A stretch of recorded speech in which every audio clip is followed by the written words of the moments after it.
1.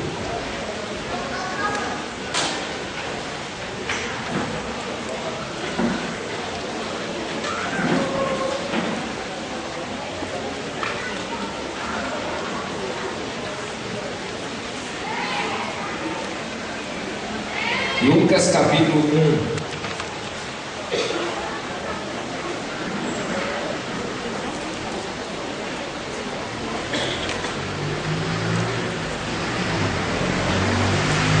Deixa eu dizer aqui uma coisa a vocês. A gente conseguiu para celular o Novo Testamento em áudio. Então isso é uma forma muito interessante de você escutar a Bíblia. Então, por exemplo, esse texto que a gente vai ler.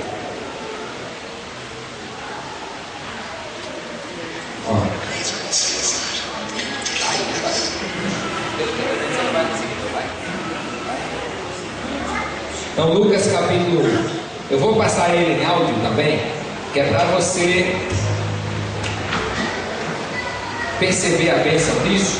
E se você quiser essa Bíblia para você, a gente distribui a distribuição gratuita mesmo. É só você trazer um pendrive, ou chip ou cartão de memória do seu celular, ou qualquer armazenamento de dados, de áudio, qualquer celularzinho, pebinha, toca, e você pode ouvir a Bíblia. Essa semana a Ivanete disse: Nego, faça uma sopinha para mim. E aí eu corri para fazer a sopa e escutei 1º e 2º Timóteo todo, enquanto fazia a sopa.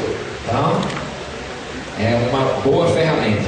Então, a meditação desta noite será na vida de Maria. Mais especificamente a gente vai ler Lucas capítulo 1, a partir do versículo 26 até o versículo 38. Mas esse texto está em áudio. Aí só para você ficar com gostinho na boca de querer o Novo Testamento no seu celular, a gente bota tanta porcaria dentro do celular, tanta porcaria. Então bote a Bíblia dentro do seu celular. É uma forma de você andar com a Bíblia para todo canto. Eu tenho ela aqui tanto em texto quanto em áudio. Então vamos lá. Lucas 1, na linguagem de hoje, 26. Vê como é. Quando Isabel estava no 6º mês de gravidez, Deus enviou o anjo Gabriel a uma cidade da Galileia chamada Nazaré. 27. O anjo levava uma mensagem para uma virgem que tinha casamento contratado com um homem chamado José, descendente do rei Davi. Ela se chamava Maria. 28. O anjo veio e disse: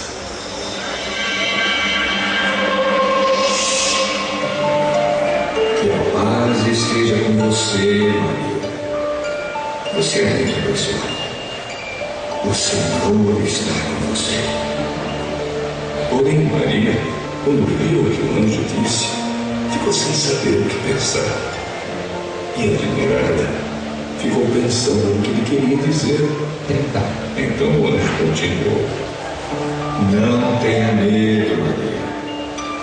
Deus está contente com você. 31. Você ficará grávida. Dará à luz um filho e porá nele o nome de Jesus. Ele será um grande homem, será chamado de Filho do Deus Altíssimo. Deus, o Senhor, vai fazê-lo rei, como foi o antepassado dele, o rei Davi. Ele será para sempre rei dos descendentes de Jacó, e o reino dele nunca se acabará. Isso não é possível, pois eu sou virgem. O Espírito Santo virá sobre você, e o poder do Deus Altíssimo envolverá com a sua sombra.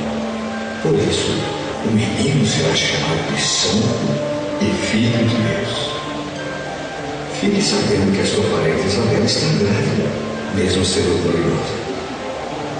Diziam que ela não podia ter entrando agora, ela já está no 6º mês de gravidez. 37. Porque para Deus nada é impossível. Eu sou uma serva de Deus. Que aconteça comigo o que o Senhor acabou de me dizer.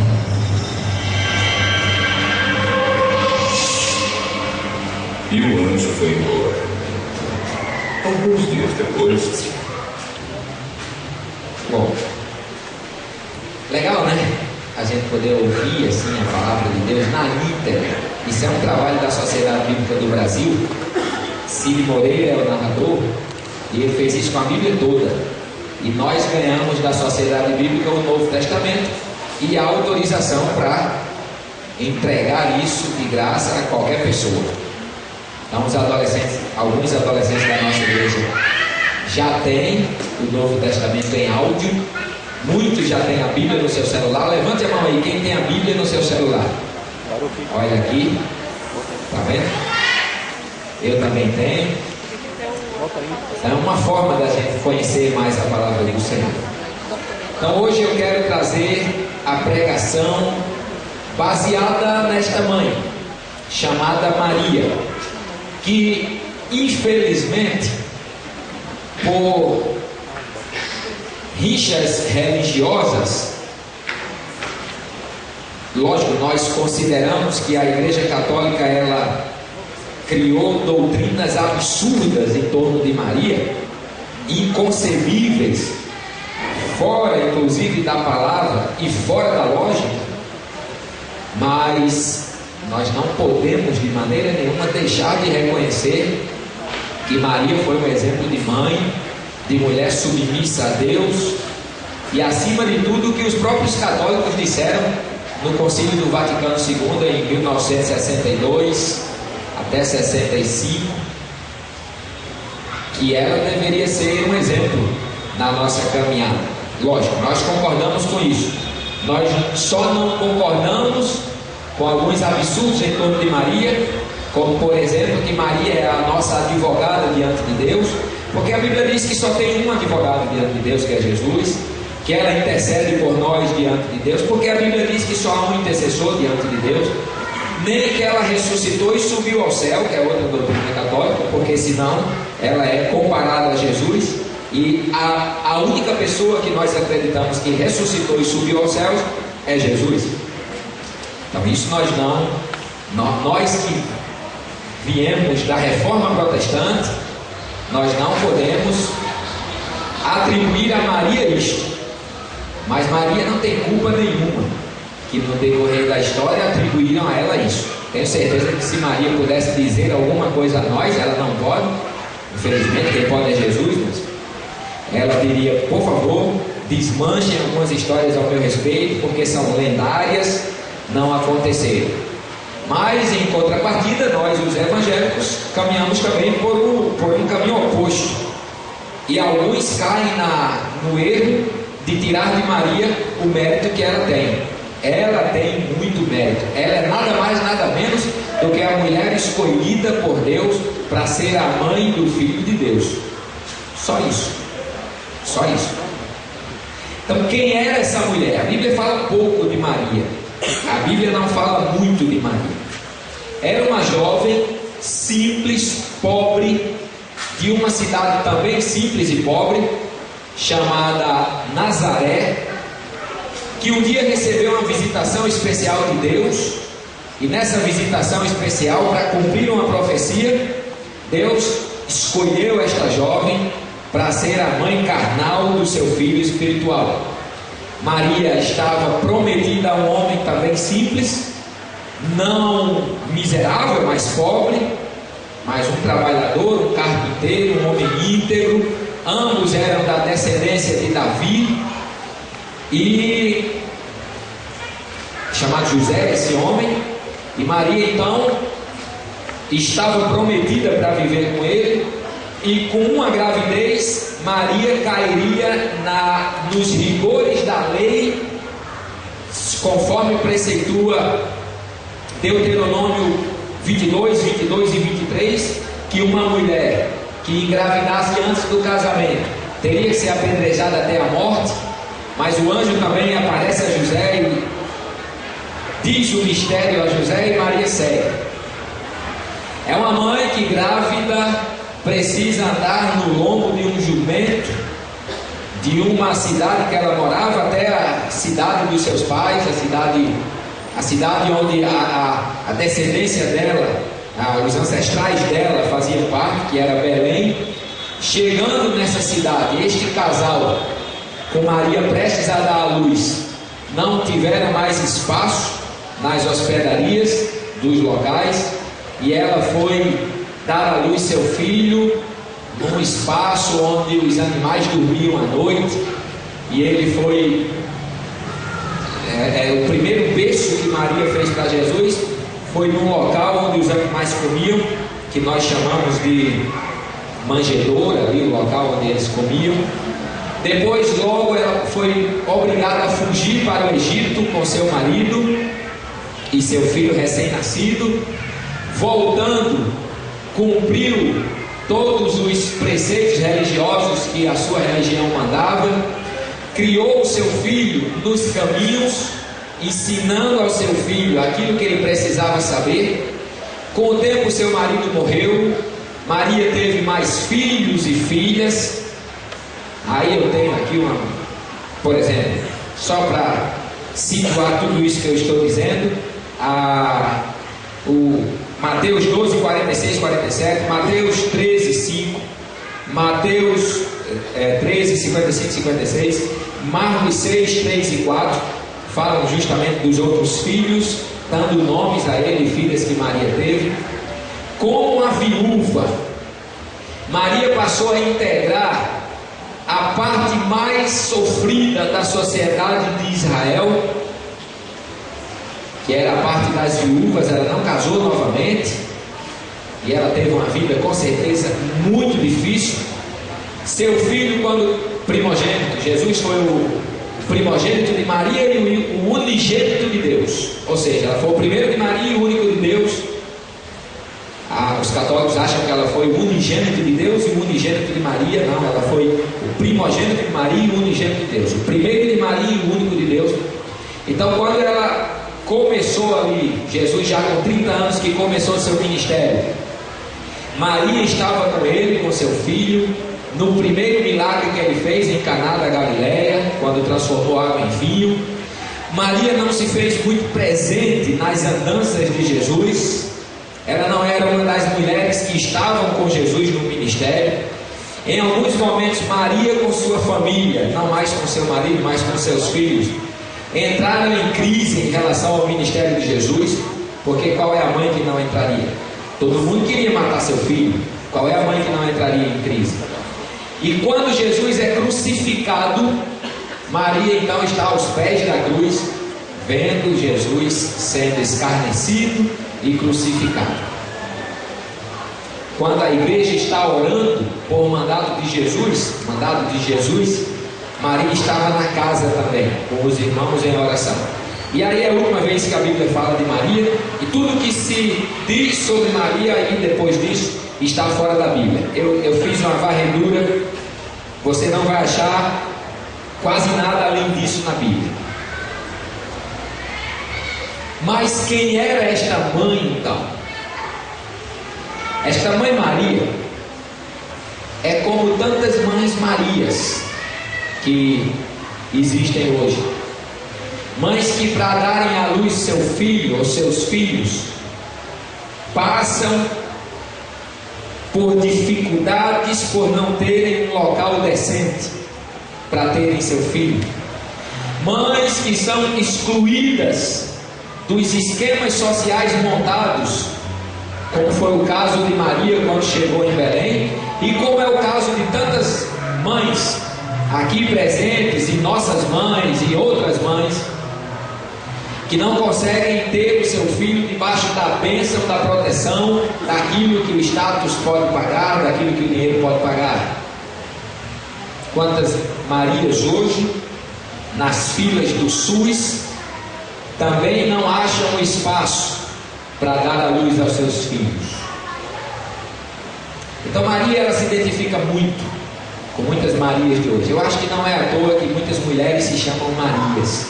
E não é à toa que muitas mulheres reproduzem a vida de Maria. Maria foi essa mulher sofrida, que mesmo assim, mesmo sabendo que uma gravidez fora do seu casamento a levaria ao apedrejamento público, disse para o que anunciava a sua gravidez: eu sou a serva do Senhor, eu estou disposta, eu estou disponível. Quantas mulheres hoje, como Maria, mesmo sabendo dos perigos que correm, dizem sim para Deus e conduzem suas vidas debaixo da graça e da vontade do Senhor. Maria também foi uma mãe que viu seu filho sumir, que viu seu filho desaparecer nas andanças do ministério. Eu fico lembrando agora da minha mãe, que por sinal também se chama Maria, que com certeza absoluta queria que seu filho estivesse perto dela agora, mas eu não posso, porque as andanças do ministério não deixam. Eu não posso estar lá porque Deus me quer aqui. Quantas e quantas vezes, no momento os irmãos de Jesus chegaram para Jesus e disseram: fique aqui, Jesus, pare aqui, aqui seu nome está sendo famoso, aqui você vai reunir um grupo, aqui você vai montar um esquema de reação. E Jesus disse: eu preciso andar, porque eu preciso anunciar o Evangelho do Reino em outras comunidades. Talvez aqueles irmãos foram mandados até por Maria: vai lá, vê se convence Jesus a não andar mais. Ele está sendo perseguido, ele não tem onde dormir. Maria foi uma mãe que dormiu tantas e tantas noites sem ter a mínima noção de onde seu filho estava. Maria foi uma das mães, como você talvez, e como a minha mãe, e como tantas mães, que teve o desprazer de ver o filho sendo perseguido, caluniado, enganado, traído. Mas pior ainda, queridas mães, Maria foi a mãe que assistiu à morte do seu filho. E eu acho que essa é a pior dor para uma mãe. Quando Jesus estava na cruz, que ele olhou lá de cima e viu sua mãe chorando, do lado de Maria estava um garoto chamado João, que era primo de Jesus. Jesus, compadecido da mãe, sabendo que não desceria mais daquela cruz para cuidar dela enquanto filho, até porque Jesus já tinha lavado as mãos em relação a isso, porque ele não podia, o seu ministério não permitia que ele desse a atenção que a sua mãe precisava de um filho. Ele disse para João, homem, eis aí tua mãe, e disse para Maria, mulher, eis aí teu filho, como o filho que no último suspiro quer dizer assim, não vou deixar minha mãe desamparada. Mas ela viu os soldados enfiando uma lança no lado do seu filho, ela viu os soldados batendo no seu filho, e a morte de cruz era a pior morte que podia ter na época, era mais humilhante, era como se Maria fosse mãe do pior bandido segundo os critérios do Império Romano, sabendo ela de tudo que seu filho era, porque a Bíblia diz aqui em Lucas, quando Maria está apresentando Jesus no templo, que um profeta chega e anuncia que Jesus será grande. A palavra diz que Maria guardava todos esses incidentes no seu coração. Maria sabia que aquele fruto do seu ventre era o rei eterno dos judeus e nossa, não era um bandido. Mesmo assim tem seu filho assassinado na sua frente como um bandido. Ah, mamãe, Maria é um grande exemplo de superação de dor. Eu acredito que Maria é alguém que nós podemos meditar muito na sua vida. Porque quando você estiver chorando por causa do seu filho, a mãe do Filho de Deus também chorou por causa do seu filho. Quando você estiver sofrendo pela ausência do seu filho, a mãe do Filho de Deus também sofreu pela ausência do seu filho. Quando você estiver desesperada com o rumo que a vida do seu filho estiver tomando, a mãe do Filho de Deus também se desesperou com isso. Quando você estiver tendo que cuidar dos seus filhos sozinho, sem a presença do Pai, a mãe do Filho de Deus também passou por isso. Então, de fato, Maria é um grande exemplo, principalmente para as mulheres de hoje, sofridas por um sistema social que desagrega e separa. Maria também viveu tudo isso. Então nós podemos ver nesta mulher um exemplo de mãe. Mas Maria recebeu a recompensa. Maria viu seu filho glorificado. E quando Maria viu seu filho glorificado, eu acredito que Maria disse assim: até que enfim, não foi nada em vão. Talvez aqui haja mães, talvez não, há mães aqui que gostaria de ver o seu filho aqui, que gostaria de estar com seu filho, que está sofrendo assim como Maria sofreu a ausência do seu filho, por um motivo ou outro. Logicamente que Jesus estava no centro da vontade de Deus. O problema é que às vezes o centro da vontade de Deus nos leva para a cruz. Mas por um motivo ou outro tem mães aqui que não estão com seus filhos e talvez estejam chorando a ausência dos seus filhos. Minha mãe agora, ela está com a ausência de 2 filhos por causa do ministério. Acho que ela se contemplaria muito nessa pregação, se comparando a Maria, guardadas todas as proporções. Mas Maria viu a recompensa, porque Deus glorificou Jesus, e enfim Maria pôde ter sido chamada em definitivo de bem-aventurada. 2000 anos depois nós sentamos aqui para ouvir falar da vida dessa mulher. Isso deixa para você, mãe, uma esperança, que você também, em nome de Jesus, eu creio nisso, olhará para o seu filho e dirá assim: valeu a pena, eu também sou bem-aventurada por causa do meu filho.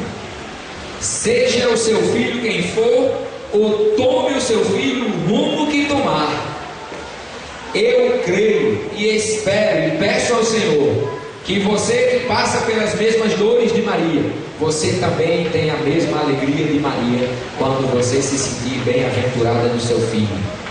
Então tenha paciência, porque Deus contempla o seu esforço, Deus contempla as suas lágrimas, Deus contempla todo o seu suor na educação do seu filho. Caminhe em paz, porque chegará o seu dia também, assim como chegou o dia de Maria. Nós vamos apresentar aqui 2 crianças.